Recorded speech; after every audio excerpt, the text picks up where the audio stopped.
Hey guys, I know it's been a while, but I'm back. And today I'm going to be starting a new series. This series is called What I Learned This Week.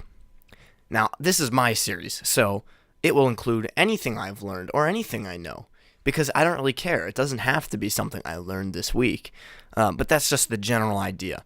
I'll be writing things down throughout the week, and my attempt will be to make a video at the end of each week describing things I've learned and going over a few set ideas. I will have a set script that I work on with each video that simply gives me guidelines as to what to say in each video and what topics to discuss. However, this will be largely improvised.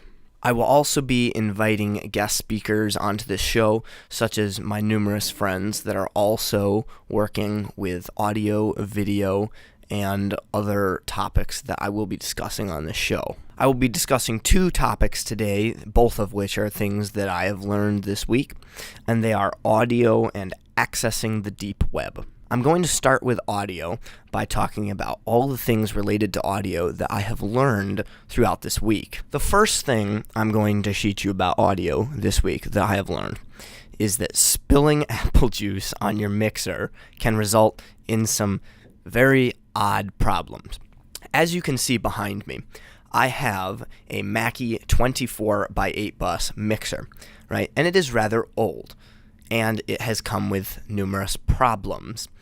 Such as scratchy faders. Whenever you buy an old mixer, always test it to make sure the faders aren't scratchy. Now, you can hear that there's no scratchiness at the moment. That's because I'm not moving the fader. But if you do move the fader, you will hear scratchiness in your output sound. So my buddy called me the other day, and I was swinging my hand over to increase the level on my microphone, and I basically slammed it through the glass that was containing my apple juice, which resulted in the glass shattering and the apple juice being sprayed all across the floor and a fair bit of it onto my mixing board. Right? This resulted in some pretty weird problems. Right? Like my lights. I believe it's the solo light on channel 3 and the mute light on channel 2 are both on, but barely. They're on dimly. They come on full brightness when you use them as normal, as a solo and as a mute. But it's just weird. It hasn't affected the functionality of the board. It has simply caused the lights to stay on. So guys, please do not dump apple juice on any of your audio-related products because it will destroy them. On a completely unrelated note, I would also like to discuss subwoofer placement. Recently, I have reinvigorated my personal sound setup in my room, which consists of a 5.1 system. I have done this by fixing some broken speakers, rearranging stuff, cleaning, and the most important thing, adding a subwoofer to the system. There was a subwoofer in the past, but that subwoofer was moved into my vehicle, and I needed to find another one. It's most important to make sure your subwoofer is properly placed. But as a DJ, I knew that I needed to place it in the corner. Now, you can place a subwoofer anywhere you like, but if you are able to place it in the corner, you absolutely should. If you place the subwoofer in the corner, it will radiate the sound evenly throughout the room, whereas if you place it pretty much anywhere else throughout the room, there will be dips, nulls, and undesirable distortion.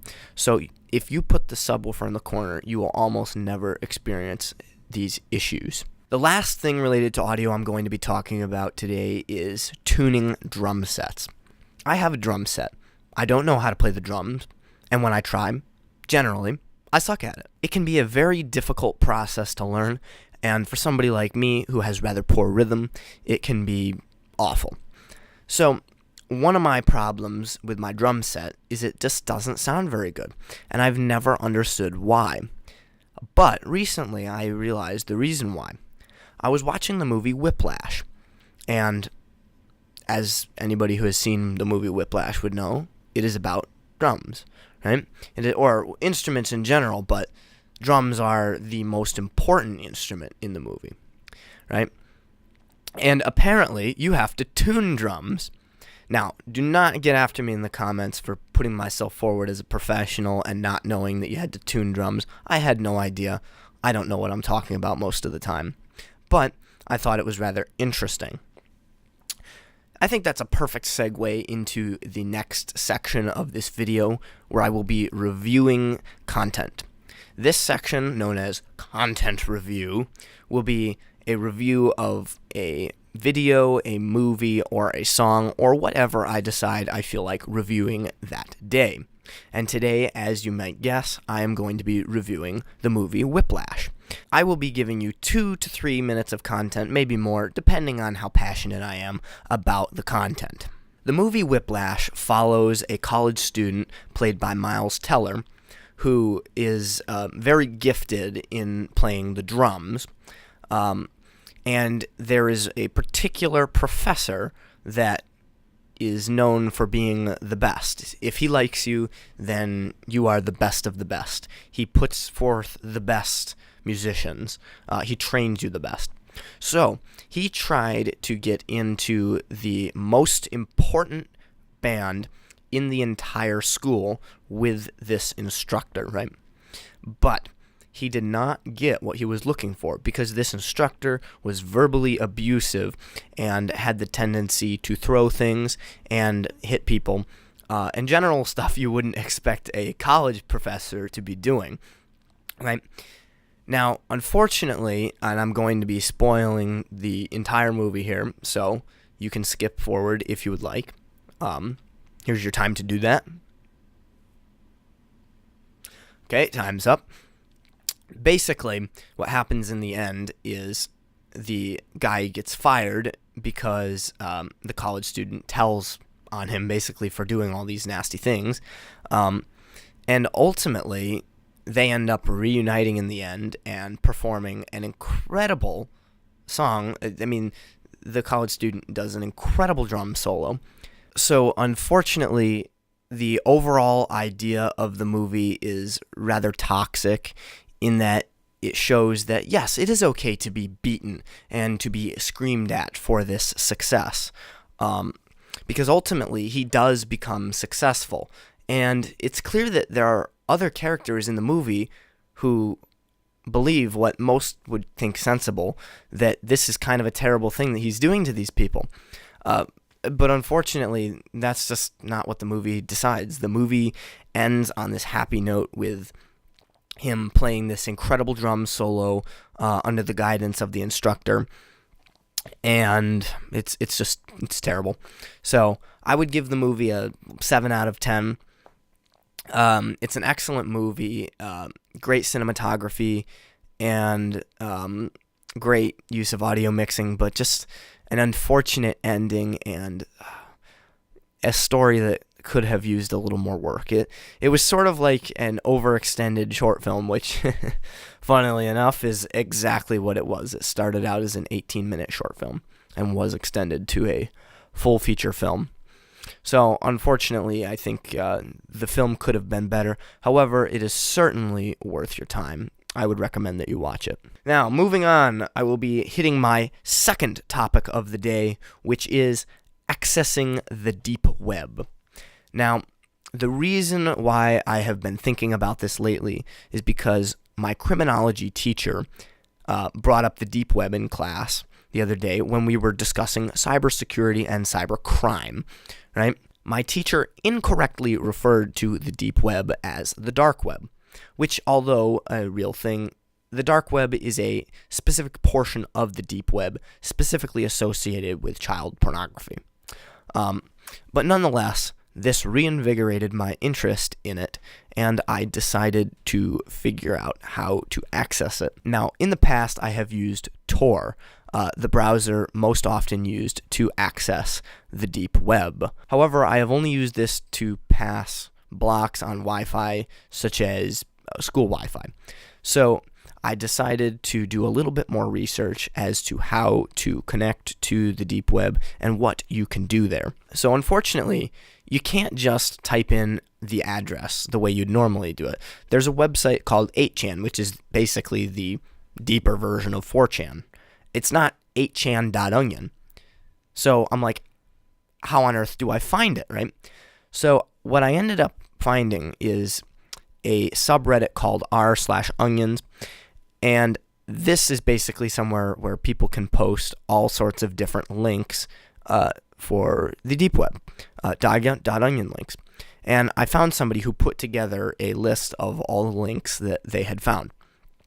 This was incredibly helpful because it gave me access to at least 3 more link directories that were fairly comprehensive, and it gave me access to a deep web search engine, 8chan, and some other fairly useful websites.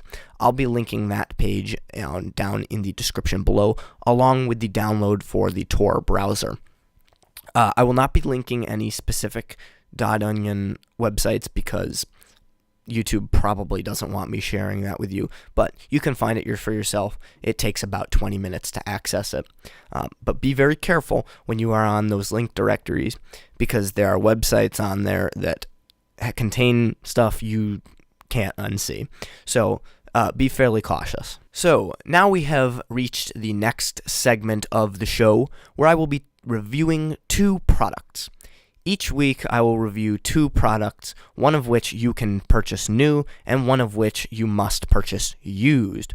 These are going to be products that I own, and they will relate to audio, video, or whatever else I decide I feel like reviewing that day. Today, the 2 products I will be reviewing are my Dell Precision laptop and my Audio-Technica microphones. I will be starting with the Precision, as I have just talked about computers, and this is, after all, the computer that I figured out how to access the deep web on. This is an absolutely excellent computer. I'd like to start with the specifications of this computer. This particular machine is packing a Core i7 4710MQ quad-core processor. This is a pretty old processor. By the way, this is the machine you have to buy used, right? You can't get this new anymore. But it is an excellent machine. It is a quad-core processor. It has a NVIDIA K1100M dedicated GPU, 32 gigabytes of DDR3 RAM, and a 256 gigabyte SSD. I haven't made any changes to the computer since I purchased it. I purchased it off of eBay, and I got it for $350. Yes, that's right. Quad-core, dedicated graphics, 32 gigs of RAM, with a hard drive, a battery, and a charger, all for $350. So, rather impressive. I would also like to point out this laptop's excellent build quality. It is made of a high-quality metal, and the wrist rest is like this, I don't even know, it's like this rubbery stuff. It feels really, really good. And the hinge is even better. The hinge is absolutely excellent. Like, it has really good weight to it. As you can see, there's actually quite a bit of flop, but the flop is like, you don't notice it. Like, if it's in this normal position, like, it's rigid. I know maybe it doesn't look like that on camera, but trust me, especially for pushing on it, it holds its rigidity incredibly well. Other things to note: it has very impressive I/O. It has 4 USB ports. They're USB 3 ports plus an eSATA, which is a USB 2. It's got a mic and headphone jack. It's got VGA, HDMI, and DisplayPort, Ethernet, smart card. It's got SD card, DVD, and Kensington lock, a dedicated charge port. Pretty much every possible piece of I/O that existed in 2014 when this laptop was new. So no Type-C or any cool stuff like that, but that I don't even know if Type-C existed in 2014. So, you got to give it some credit for the quality of its I/O. Now, there are some problems with this laptop, and I will be discussing them here. The problems I have had have included problems related to the BIOS and GPU updates. Pretty easily solvable, obviously, but they can be kind of a pain in the butt.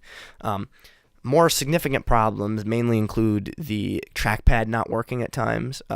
The connector would come unseated and make the trackpad useless. I believe I've solved this problem for the most part by reseating it, but sometimes its functionality is poor. And also I will note that the trackpad kind of sucks to start with. It's a little bit too small. You know what? It's a lot too small. However, the keyboard is backlit and feels excellent. Overall, I would say if you can find one of these on eBay for the same price I got it for, you should buy one. I know we're getting far away from the audio topic of the day, but we're going to bring back to that a little bit by talking about the Audio-Technica microphones that I have. Now, you've been hearing an Audio-Technica microphone for this entire video because I am talking into the Audio-Technica AT2020. But I also have another Audio-Technica microphone, which is this microphone. This is the Audio-Technica AT2010, a handheld variant of the 2020. It's pretty similar in its sound signature. That's what you're listening to right now, but its differences make it pretty useful. Both of these microphones can still be purchased brand new and will run you about $100 each. Totally worth the money for the improvement in sound you will experience over cheaper microphones. I will also note that neither of these microphones have ever shown me any issues, and they are both totally worth the money. They will never break, and if they do, for some reason, Audio-Technica will surely replace them. If you have any ideas of topics you'd like me to learn about and then teach you more about, let me know in the comment section below. Do you like this style of video? Do you hate this style of video? If you hate it, then leave a dislike. It won't hurt me. But if you like this video, you know what to do.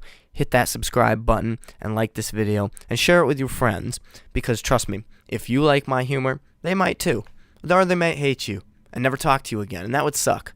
But it would also suck if, I never got any views. So, share this with your friends.